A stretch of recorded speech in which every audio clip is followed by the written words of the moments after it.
불가능은 없다라는 제목으로 하나님 말씀 증거합니다. 사역을 하면서 혹은 우리가 직장에서 일을 하면서 무엇을 하든지 어떤 일들을 진행할 때 우리는 내 한계에 다다랐다라는 느낌을 받을 때가 있어요. 내 능력의 한계, 재능의 한계, 힘의 한계, 그리고 어떤 인내의 한계에 다다랐다. 더 이상 그것을 해결할 수 있는 힘이 없고 그것을 이겨낼 수 있는, 그리고 내가 이곳에서 어떤 영향력도 발휘할 수 없는 힘이 다 됐다는 거예요. 근데 우리는 분명히 이런 경험들을 하거든요. 분명히 우리에게는 한계가 있고 그 한계에 다다르면서 더 이상 할 수 없는 그런 어떤 불가능한 일들이 있어요. 근데 왜 불가능이 없다라고 이야기하는가? 마치 한계를 인정하지 말라라고 이야기하는가? 인정할 때 인정할 줄 알아야 그래야 되는 것 아닌가라고 반문할지 모르지만, 때에 따라서는 우리가 어떤 인정할 것을 인정하고 자신의 한계를 인정할 줄 아는 것, 그게 도움이 되기도 하겠지만, 특히 내가 지금 한계에 다다랐다, 나는 불가능하다, 나는 할 수 없다라는 생각을 하는 사람, 이런 생각에 사로잡히는 사람들은 그런 어떤 불가능한 것, 내 한계에 다다른 것, 여기에 너무 많은 무게를 실른다는 거예요.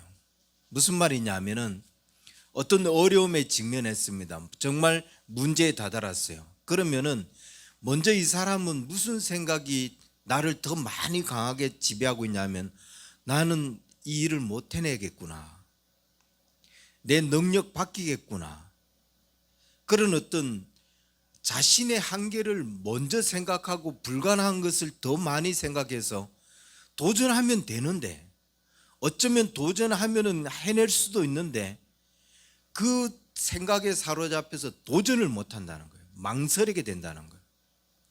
그리고 계속 자신의 무능함을 묵상해요. 자신의 해결할 수 없음을, 그걸 해낼 수 없음을 늘 생각해요.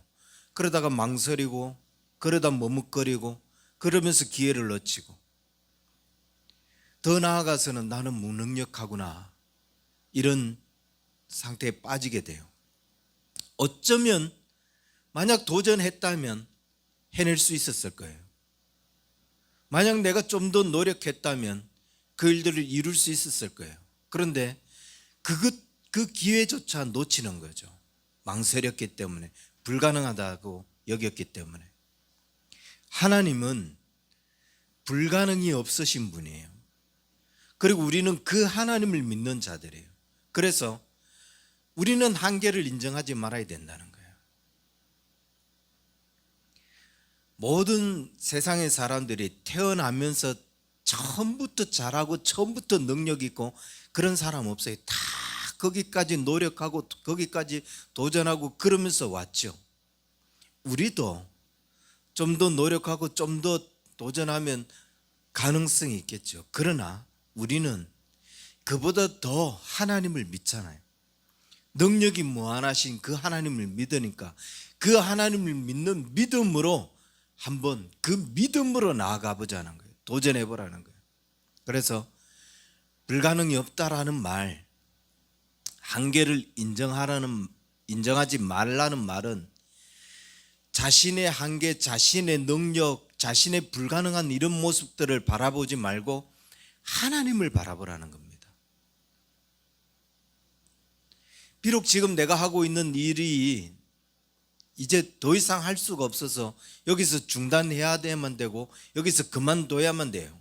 그렇다 할지라도 내가 그만두게 된 것, 중단하게 된 것, 이게 내 능력의 한계였다, 불가능했기 때문에 그만뒀다, 이렇게 고백하는 게 아니라 하나님께서 여기까지 하셨다, 하나님께서 여기까지 하게 하셨다라고 고백할 수 있을 정도로 하나님을 바라보는 믿음, 하나님 바라보면서 달려오는 그런 믿음을 가지라는 거예요.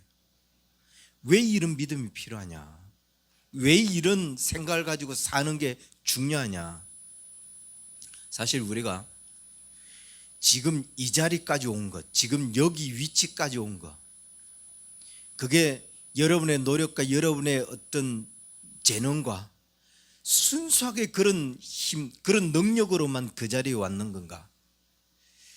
아마 아닐걸요.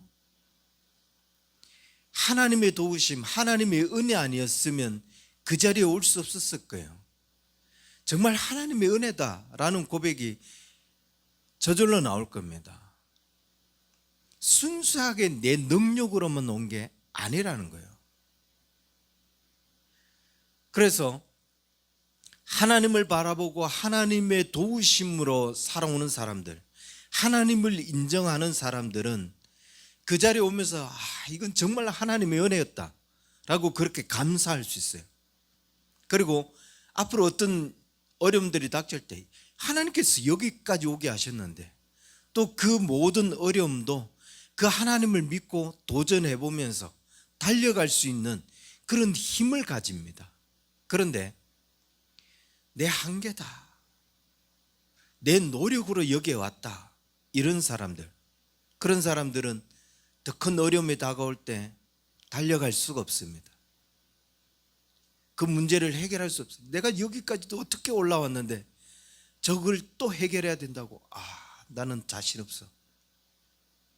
무엇보다도 이런 사람들이 어떤 일에 성공을 했을 때 그때는 역시 나는 훌륭해. 그 모든 결과를 자기 노력, 자기 능력의 대가라고 보는 거죠. 하나님이 그렇게 인도해 주시고 하나님이 그렇게 함께 하시고 물론 거기에 감사할 수 있겠지만 그 감사가 부족하다는 거예요. 나는 정말 수고했어, 나는 정말 괜찮아 이러면서 자기를 위로하고 자기를 격려하는 일에 더 많은 애를 쓰지 하나님의 은혜였다 이런 감사를 돌리는 게 턱없이 부족하다는 거예요. 그래서 우리는 하나님을 바라볼 수 있는 사람이 되어야 됩니다. 이 모든 것이 하나님의 은혜구나. 우리가 여기까지 오는 것도 하나님의 은혜지만 앞으로 내가 어떤 감당하지 못할 일을 경험했다 할지라도 하나님께서 하시겠구나, 하나님께서 그 일들을 이루시겠구나 라고 믿고 하나님을 바라보며 나아갈 수 있는 이런 믿음의 사람이 되어야 된다는 거예요. 에베소서 1장에 보면은 성부, 성자, 성령 하나님이 각각 하시는 역할이 무엇인지를 우리에게 잘 가르쳐 주고 있어요. 에베소서 1장에 먼저 성부 하나님, 1장 4절부터 7절에 보면은 성부 하나님은 창세전에 그리스도 안에서 우리를 예정하시고 우리를 택하시고 그 기뻐하신 뜻 가운데서 우리를 예정하셨다라고 하면서 하나님이 모든 것들을 계획하고 하나님이 모든 것들을 설계하시는 그런 성부 하나님이라는 것을 우리에게 말씀하셔요. 이미 창세전부터 너 예정해 주시고 그리스도 안에서 하나님이 그 예정하신 대로 우리를 택하시고 아들이 되게 하셨다는 거예요. 그러면서 11절에 가서는 뭐라고 이야기하냐면 모든 일을 그의 뜻의 결정대로 일하시는 이의 계획을 따라 우리가 예정을 입었다. 모든 일을 그의 뜻의 결정대로 일하시는 하나님이 이 세상의 모든 일들, 우리에게 일어나는 이 모든 일들을 하나님이 그 전에 다 계획하시고 그 뜻 가운데를 다 결정하시고 그러면서 이루신다는 거예요.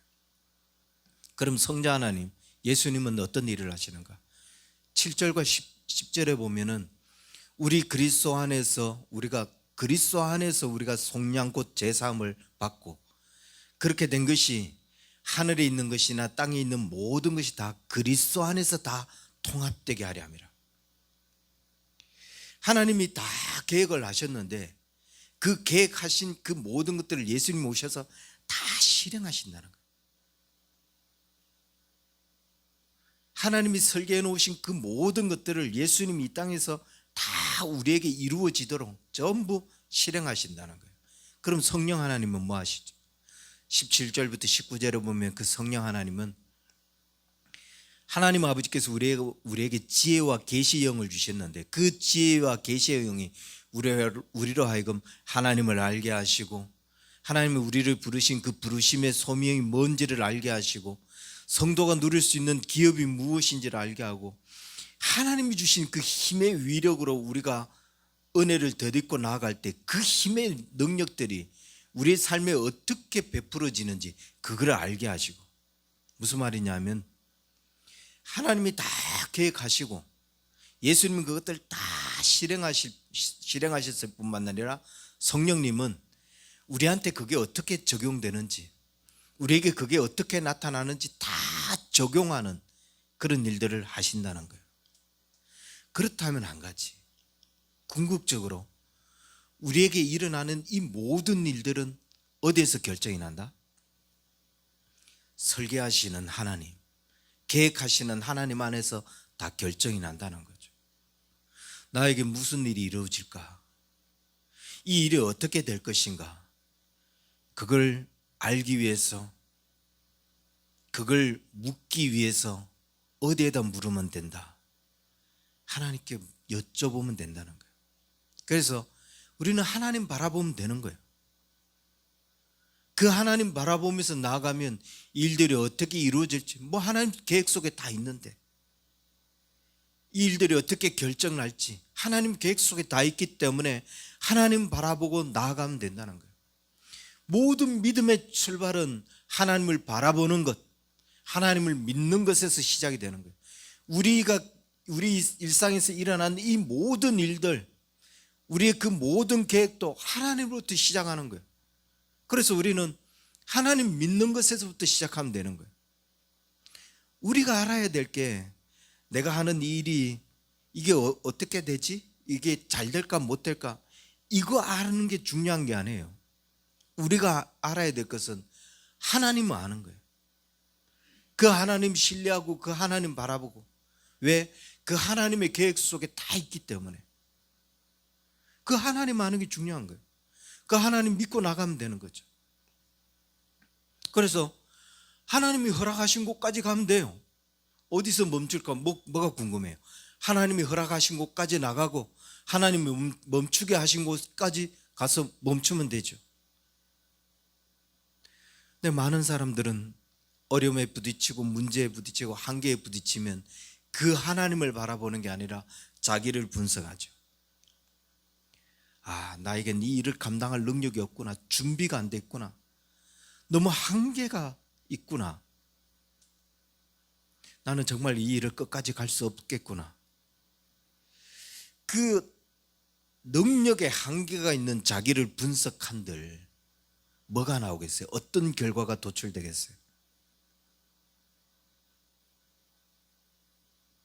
부정적인 자신을 보니, 한계에 부딪힌 자신을 보니 포기하는 결과, 분석해봤자 소망이 없는 결과가 나오는 거죠. 무능한 자신을 보는데 무슨 좋은 결과가 나오겠어요? 해보자, 이런 결과가 나오겠어요? 모든 일에, 그래서 성경도 우리에게 뭐라고 이야기하냐면은 모든 일의 시작과 끝이 하나님이라고 했습니다. 하나님을 바라보는 것, 하나님이 계획하시고 진행하시고 설계하시기 때문에 그 하나님이 어떤 계획을 가지고 계시는지, 그 하나님이 어떻게 이 일을 이루시는지 하나님 바라보는 게 중요하다는 거예요. 그 하나님 바라보고 있다 보면 하나님께서 성령을 통해서 내가 누군지, 나의 사명이 무엇인지, 그리고 내가 어떻게 그 일들을 이루어가야 되는지, 내가 그 일들을 이루어갈 때 하나님께서 주변에서 어떤 힘의 능력으로 역사하시는지 그걸 보고 내 삶에 적용되고 경험되게 하신다는 거예요. 오늘 우리가 읽은 이 본문 5절에도 이렇게 말씀합니다. 하늘을 창조하여 펴시고 땅에 그 소산을 내시며 땅 위에 백성에게 호흡을 주시며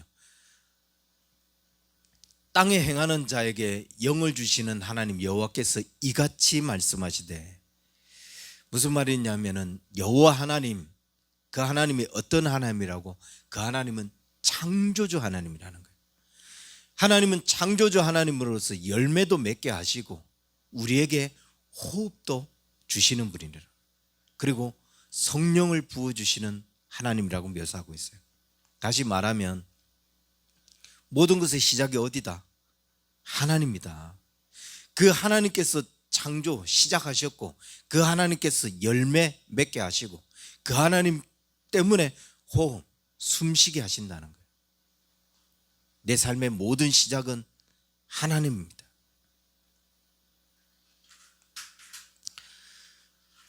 한계에 부딪힐 때 그러면 우리가 어디를 바라봐야 된다?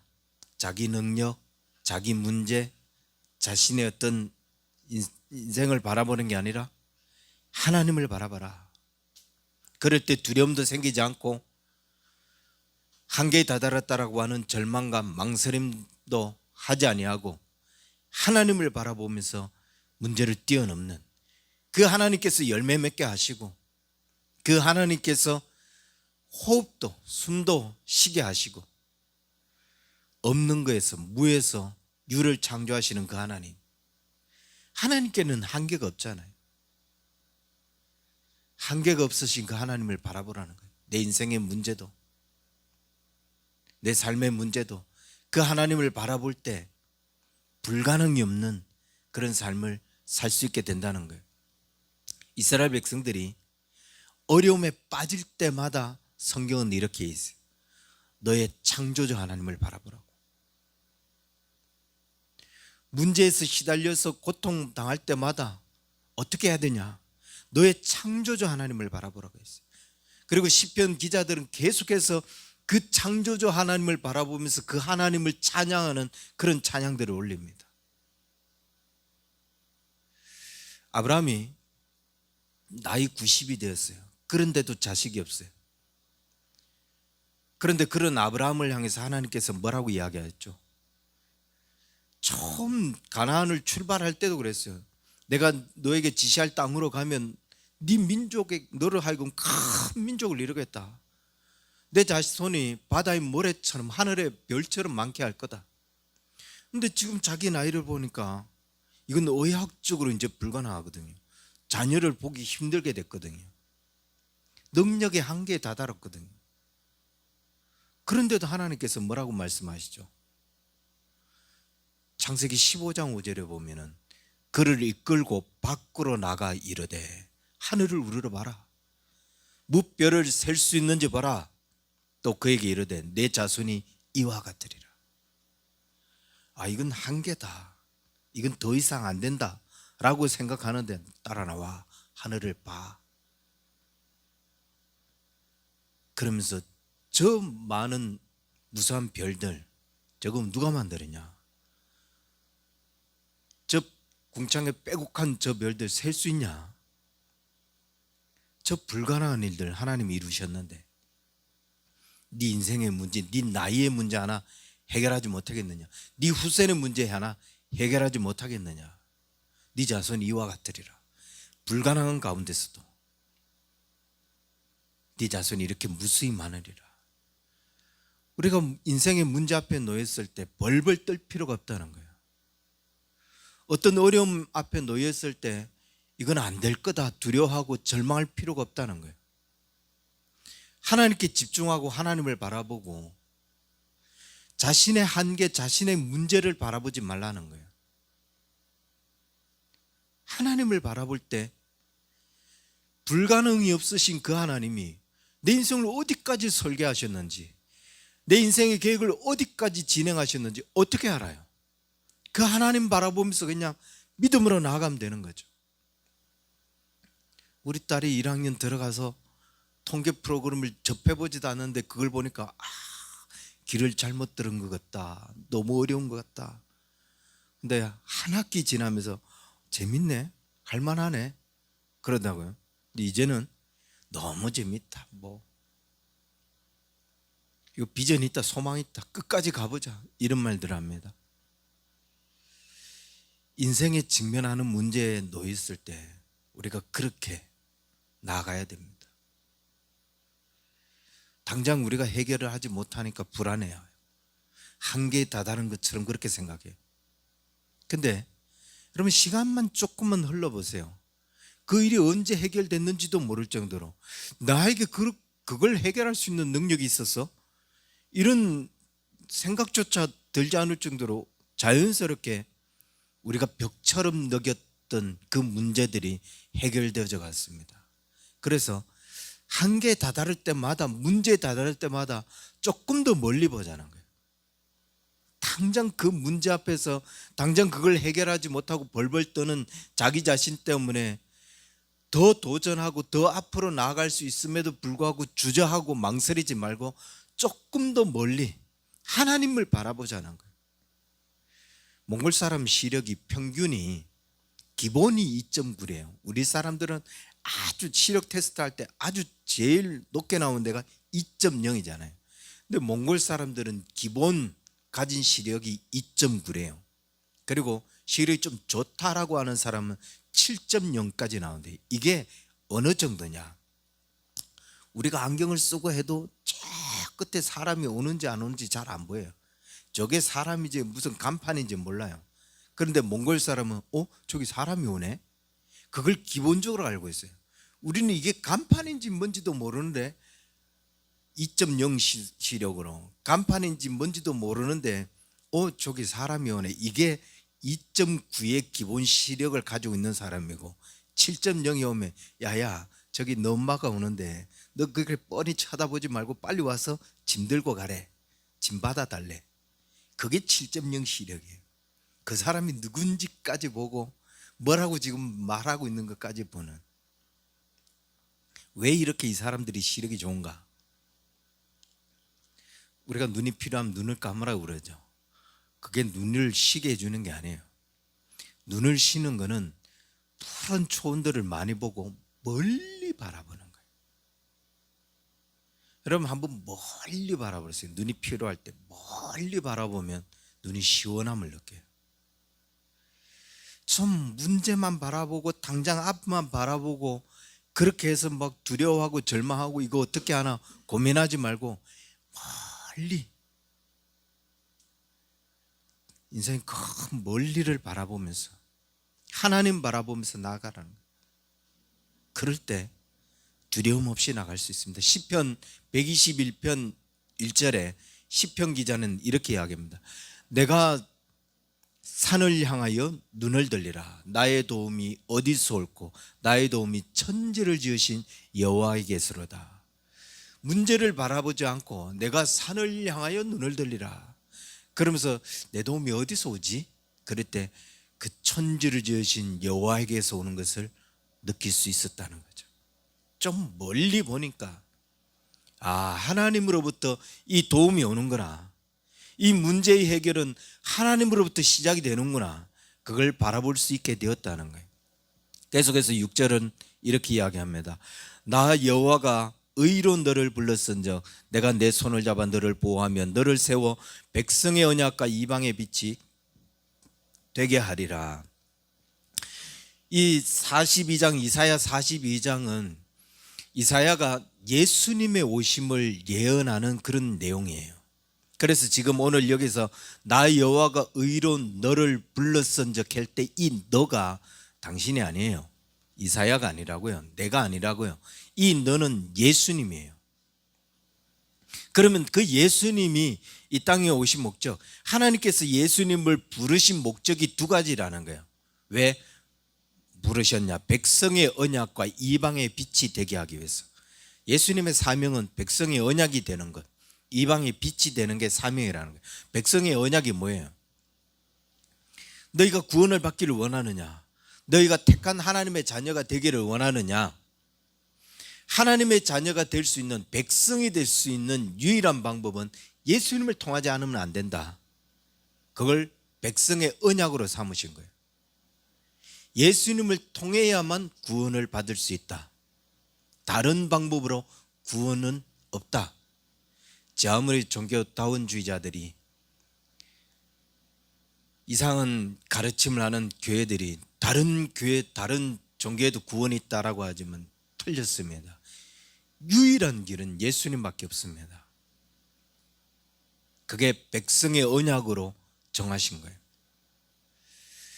또 한 가지는 이방의 빛이라고 했어요. 이방의 빛, 이방인들에게도 빛이 생겼다는 거죠. 언약 밖에 있었던 사람들, 그냥 이스라엘 백성들만 택함 받은 사람들이고 그들만 선민이었어요. 그런데 아니다. 이방인에게도 빛이 비친다. 구원받을 수 있는 사람이 이제 이방인에게까지도 비치게 되었다. 이스라엘 백성들 외에도 그 예수로 말미암아 예수께 나오는 자들은 다 구원을 받을 수 있다. 그게 예수님의 사명이었어요. 다시 말하면 이스라엘 백성들은 지금까지 담을 딱 쌓아놨어요. 하나님께서 처음 그때까지 담을 다 쌓아놨어요. 이스라엘 백성들 외에는 그 누구도 선민이 아니다. 그래서 뭐 아말렉 사람 취급도 안 되잖아요. 다른 민족들 사람 취급도 안 되잖아요. 근데 하나님께서 예수 그리스도로 말미암아 그 벽을 허물어 놓으신 거예요. 이방인도 이제 구원받을 수 있다. 그래서 마태복음에도 보면은 그들의 사상 속에서 마태복음 4장 15절 16절에 보면 이런 말씀이 있어요. 스불론 땅과 납달리 땅과 요단강 저편 해변길과 이방의 갈릴리에 흑암에 앉은 백성이 큰 빛을 보았고 그들에게 빛이 비쳤다라고 이야기하는데, 이방의 갈릴리를 이방이라고 했어요. 그들은 예루살렘, 이 유대인, 유대 땅 이곳만이 정통성이 있고 뭐 신앙적, 종교적, 정치적 정통성이 있다라고 여겼는데, 예수님이 지금 이방의 갈릴리에서 태어났거든요. 그 말은 이 유대인들 외에는, 유대 땅 외에는 다 이방이라고 여길 정도로, 그 정도로 이 사람들은 폐쇄적인 사람들이었어요. 자기 울타리가 완벽했던 사람들이에요. 근데 예수님이 그들이 이방이라고 여기는 갈릴리에서 오셨거든요. 예수님은 하나님이 정하셨던 그 울타리도 예수님을 통하여 다 깨신 거예요. 유대인들에서 다 이방인들까지, 유대인들은 우리만 내서 외부인들까지, 그 모든 사람들이 다 구원을 받을 수 있도록 벽을 허시는 분, 막힌 담을 허시는 분, 한계를 뛰어넘으신 분, 우리에게 하나님의 계획과 하나님의 뜻을 실행하시는 분이 예수님이신데, 그 예수님이 어떻게 실행하시냐? 벽을 뛰어넘어가면서, 한계를 뛰어넘어가면서 실행하신다는 거예요. 그리고 7절, 내가 눈먼 자들의 눈을 밝히며 갇힌 자의 옥을 이끌어내며 흑암에 앉은 자를 감방에서 나오게 하리라. 눈먼 자, 시각의 한계, 보는 것에 한계가 있는 거예요. 갇힌 자, 공간의 한계가 있는 거죠. 흑암, 영적인 한계. 예수님은 이 하나님의 계획들을 실행해 나가는데 그런 시간의 한계, 공간의 한계, 그런 영적인 한계를 다 뛰어넘어서 그 하나님의 일들을 실행해 가신다는 겁니다. 울타리에 제한되어 있다고, 능력에 갇혀 있다고, 내 한계가 제한이 되어 있다고 생각하십니까? 하나님이 그 모든 일들을 다 시간적, 공간적, 영적 제한 없이 다 실행하셨어요. 그리고 성령님이 그것을 다 우리에게 다 적용하게 하셨어요. 너 이런 사람이에요. 하나님께서 너를 위해서 이 일을 이루셨어. 그게 네 사명이고 그게 네 삶의 역할이야. 하나님이 그 힘의 능력, 그 위력으로 네 삶 가운데 어떻게 나타내신지 봐라. 이게 성령님의 역할이에요. 예루살렘 사람들, 유대인들은 자기들만 구원받았다고 생각했는데 아니더라는 거죠. 그게 주님의 능력이었습니다. 마지막 9절, 보라, 전에 예언한 일이 이미 이루어졌느니라. 내가 새 일을 이루리라. 그 일이 시작되기 전이라도 너희에게 이루리라. 이 말씀을 우리는 참 우리에게 어떤 소망, 새 일을 이루느라, 새 일을 말한다 이라고 하니까 우리에게 굉장히 큰 소망으로 들리는데, 사실 이 이야기가 뭐냐 하면은 이제 이 예루살렘이 다 멸망할 거고 너는 바벨론의 포로로 끌려갈 거다, 이 이야기를 하고 있는 거예요. 근데 왜 이 일을 새 일이라고 그렇게 말씀하실까? 이스라엘 백성들이 이방인들에게 다 무너지고 바벨론 포로로 끌려가서 거기서 73년 동안 포로로 살 거를 이야기하는 거예요. 근데 왜 새 일이라고 하냐? 놀랍게도 이런 일들이 역사 가운데서 참 많이 반복이 됩니다. 이스라엘 백성들이 예수님 당시에도 바벨론 포로가 아니라 로마에 완전히 속국되는 걸 이야기해요. 이스라엘 백성들이 예수님 그 당시에도 로마에 박해가 있었잖아요. 그들이 그 로마의 박해에서 벗어나기 위해서 얼마나 많이 기도했습니까? 얼마나 많이 애를 썼어요. 지하로 숨어가면서 거기서 신앙을 지켜가면서 하나님, 이 로마에서 벗어나서 영적 자유를, 신앙적 자유를 얻게 해달라고. 그 많은 사람들이 죽어가면서 그렇게 기도했지만 결국 어떻게 되죠? 이스라엘은 로마에 완전히 패망합니다. 완전히 점령당해요. 벗어나지 못했어요. 그런데 놀라운 일이 일어나요.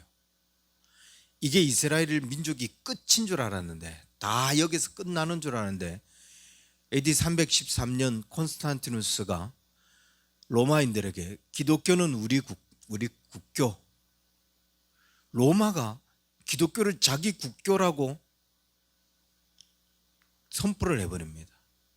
무슨 말이냐면 로마가 유대인들을, 예수님을, 기독교를 다 점령해버린 것처럼 보이는데 하나님의 계획은 이제 새 일을 이루리라. 예수님이, 기독교가 로마를 점령해버린 거죠. 뭔 말인지 이해되죠? 하나님이 로마를 점령해버린 거예요. 그리고 계속 시간이 지나가는데 이번에는 북방의 게르만족이, 야만족이라고 있어요. 수염도 기르고 예수도 믿지 않는 그런 야만적인 문화를 가진 사람들, 이 사람들이 로마와 싸움합니다. 기독교를 국교로 가지고 있는 로마가 이겨야 맞죠. 당연히 그럴 거라고 생각했습니다. 그런데 로마가 게르만족에게 대패를 합니다. 아니, 완전히 패망해요. 로마가 사라져버려요. 게르만족이 세계를 지배합니다. 히틀러 같은. 근데 이상한 일들이 일어나요. 이 게르만족, 하나님을 믿지도 않고 야만적인 문화를 가지고 있는 그 게르만족들이 로마를 점령해버렸는데 자기들 문화를 로마에다가 심어주고 가르쳐야 되는데 이 게르만족이, 야, 우리 예수 믿자 이러면서 그 게르만족이 기독교를 공인해버립니다. 그러면서 심지어 동프랑크 독일, 동독, 그때 당시 거기에다가 신성 로마 제국, 이 새로운 로마의 제국 시대, 기독교를 공인하는, 그러면서 기독교가 전 세계로 뻗어나가죠. 하나님은 우리가 딱 끝난 것 같은데, 로마가 멸망하고 예루살렘이 멸망하고 우리 인생이 멸망한 것 같은데 아니라는 거예요. 그래서 새 일을 이루리라. 끝난 것 같지만 그게 끝난 게 아니다. 이게 하나님의 계획이다. 하나님은 실패한 것처럼 보이는 그걸 통해서 하나님의 나라가 승리를 이룬다는 거예요. 혹시 내가 이 일을 하다 여기까지인가 보다. 우리가 실제로 그럴 때가 많습니다. 어떤 일을 하면서 실패할 때가 있어요. 패배한다고요. 완전히 망했네. 그리고 그냥 우리가 일을 그만둬야 되는 그런 상황이 있어요. 그런데 새 일을 이루시는 하나님, 우리가 하나님 바라보고 하나님 의지하고 나온 사람들, 그 사람들은 이거 실패라고 이야기 안 해요. 그 일을 통해서 하나님의 일이 어떻게 되는지를 보기 때문에 새 일을 이루시는 하나님, 믿음으로, 하나님을 바라보는 믿음으로 오는 사람들, 그런 사람들이 이런 일들을 경험하게 된다는 거예요. 하나님이 승리하신 것들을 보게 된다는 거예요. 그래서 우리는 어떤 일들을 진행해 나갈 때 벽을 만났다고, 마치 한계를 경험하게 되었다고 절망하거나 좌절하거나 두려워하지 말고, 그때도 하나님을 바라보면서 괜히 두려워하고 망설이고 있느라고 기회 놓치지 말고 도전하라. 끝까지 하나님 바라보면서 앞으로 나아가라는 거예요. 하나님의 계획이 끝난 게 아니라는 거예요. 하나님께서 너 여기라고 말씀하시기 전까지는 그 하나님의 계획이 끝난 것이 아니기 때문에 하나님을 바라보고 계속 믿음으로 나아갈 수 있는, 그럴 때 하나님의 역사가 펼쳐지는 것들을 보게 될 것이고, 만약 하나님이 여기라고, 만약 내 인생에서 실제로 실패를 경험했다 할지라도 하나님을 바라보고 나아가면 그 일 속에, 그 실패 속에, 실패를 통하여 하나님이 새롭게 일들을 펼쳐나가신 그 일들을 반드시 보게 될 것이라는 겁니다. 불가능하다, 한계다 라는 고백들 하지 말고 하나님이 이 일을 이루셨다라고 고백하고 그 하나님을 바라보며 믿음으로 나아갈 수 있는 우리 언약교회 성도들에게 주의 이름을 간절히 축원합니다. 기도하겠습니다. 하나님 감사합니다. 우리를 여기까지 이루시고 여기까지 인도하신 좋으신 주님, 우리가 앞으로 걸어가는 그 모든 길에도 하나님을 바라보고 하나님을 의지하고 나아갈 수 있는 그런 우리 언약의 성도들 되게 하여 주옵소서. 결코 문제와 상황을 보고 두려워하거나 망설이거나 절망하지 않게 하시고 끝까지 주를 바라보며 믿음으로 나아가게 하여 주옵소서. 하나님의 계획이 끝나지 않은 순간까지, 하나님의 계획이 멈추지 않았기에 우리가 그 하나님을 의지하고 나아갈 수 있는 그런 우리 언약의 가족들 다 되게 하여 주셔서 하나님의 나라가 승리되어진 것, 하나님의 나라가 이루어진 것들을 볼 수 있는 우리 언약의 가족들 다 되게 하여 주옵소서. 이제는 우리 주 예수 그리스도의 은혜와 하나님 아버지 크신 사랑과 성령님의 인도하심이 하나님의 나라를 바라보기를 원하는 우리 언약의 성도들 저들의 모든 삶 위에 이제로부터 영원토록 항상 함께 있을지어다. 아멘.